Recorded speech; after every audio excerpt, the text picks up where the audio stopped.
Võrgurullid jagunevad meil põhimõtteliselt sellisteks, kus meil reketipea liigub kas paremalt vasakule või vasakult paremale, kas meil on tagantkäehoie või meil on eeskäehoie.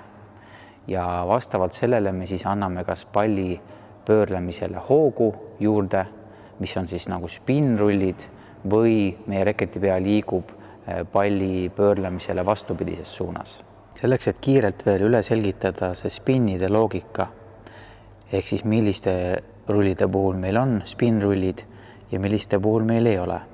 Paremakäeliste puhul siis spinrullid, reketipea liigub paremalt vasakule eeskäega ja reketipea liigub paremalt vasakule tagantkäega.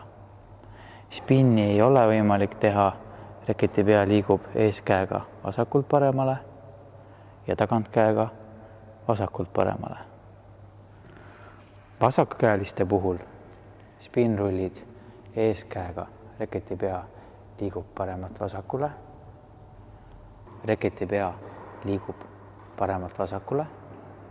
Spinni ei saa teha vasakukäelised vasakult paremale eeskäega ja reketipea liigub vasakult paremale tagantkäega.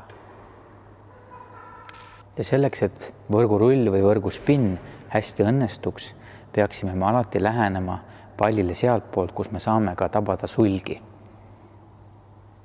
Valima selle hoide, valima selle lähenemisnurga, et me saaksime alati sulgedele pihta, sest siis meil on võimalik pall paremini pöörlema saada. Kulla treenerid, kutsun neid asju oma õpilastele kas või 100 korda meelde tuletama, et need saaksid paika.